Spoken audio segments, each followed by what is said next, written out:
we are? Yes. Oh, good. So I don't have to talk to you this morning? That was easy.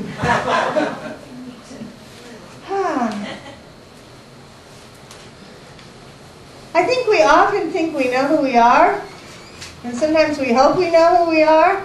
Sometimes we don't have a clue who we are.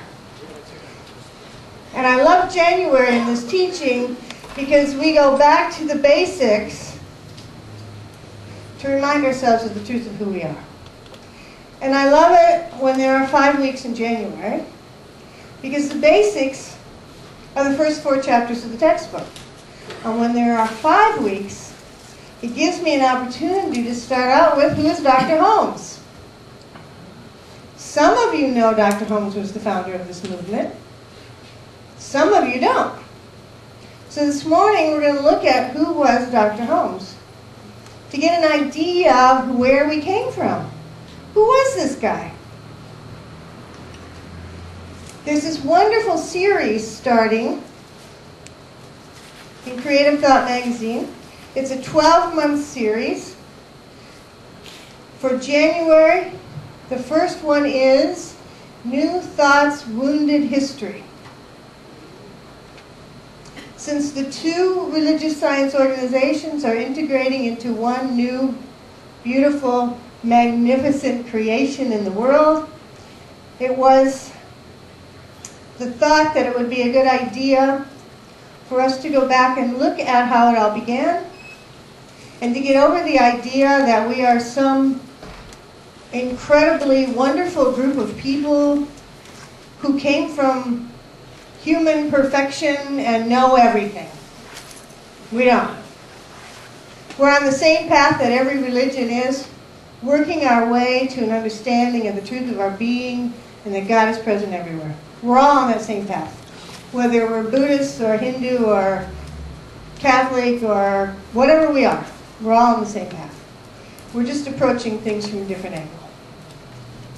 And so this wonderful series shows us that the founders of this teaching stumbled just as we do.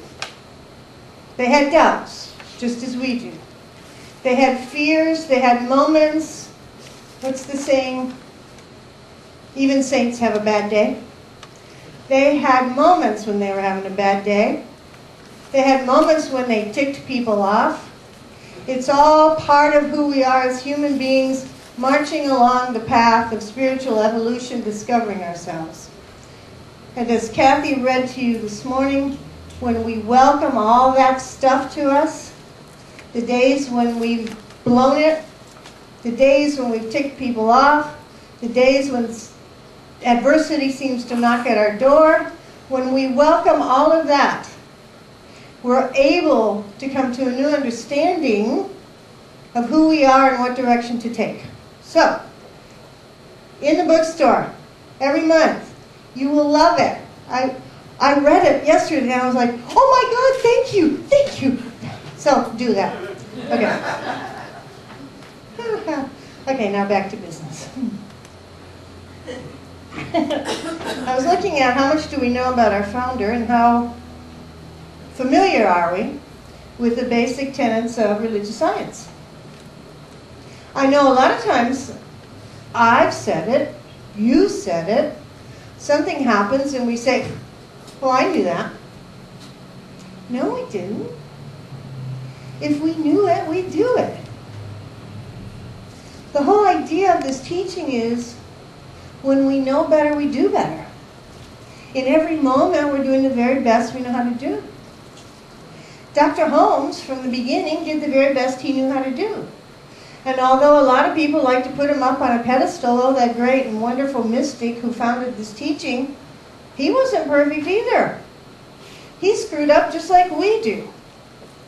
But he knew enough to learn from his mistakes, to forgive himself and move on, and that's what I want all of us to do. Because we're all going to make mistakes. Anybody here ever not made a mistake? Oh, Minnie, you can leave. You don't need this.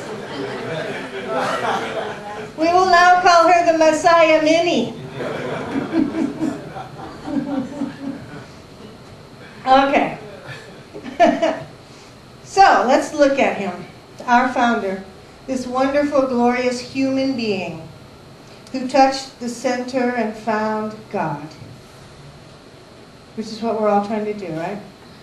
To find that center more and more often, where we experience Spirit in us, with us, and as us. Oh, I love this teaching. Don't you love this teaching? Oh. So, let's look at the life of Ernest Shurtleff Holmes. How's that for a name? Shurtleff. S-H-U-R-T-L-E-F-F. Shurtleff. It's a strong name or something. Anyway, he founded the religious science movement, which is now known as the Centers for Spiritual Living. And this teaching has been recognized as one of the leading viewpoints in modern metaphysics. Wow, that's fabulous. One of the leading viewpoints. So I'm going to give you the condensed version because I know you don't want to be here till 2. So let's just look at this guy. Who was this man? Well, he was born on January 21st, 1887 on a small farm near Lincoln, Maine. He was a little country boy, and he made his transition on April 7, 1960 in Los Angeles. His parents, William and Anna Heath Holmes, had 9 sons. 9. Poor woman, she had 9 sons. No girls, 9 sons. And not that we don't love guys, but 9 sons. Okay. The youngest of their children was named after a poetic young preacher of the area who had caught Anna Holmes' attention because she loved his teaching, his preaching. And his name was Ernest Shurtleff. So she named her son Ernest Shurtleff Holmes. Now, his mother was a school teacher. She taught in Lincoln. And she was a great believer in formal schooling. Remember that when I talked to you about Dr. Holmes. She was a great believer in formal schooling. He, her son, completed 6 grades in grammar school and a little bit at the Gold's Academy in Bethel, Maine. And then at the age of 15, he quit. Can you imagine if you're a school teacher and you believe in formal education and the light of your life, the baby quits at 15? Well, he did. And when he was asked, why did you quit school so early? He said, I didn't want to be taken care of, so I went to work. Well, okay then. He went on to say this, what I've gathered has been from reading, studying and thinking, working and experiencing. It's a long, laborious, tough method, but it pays off. He said, I don't believe there is a real other method. What you will really learn in life will be what you tell yourself. Isn't that true? What we tell ourselves is what we believe.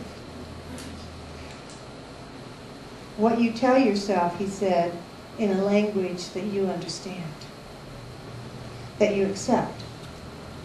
Because it is rational enough to accept and inspirational enough to listen to with feeling. Isn't that how he established this teaching?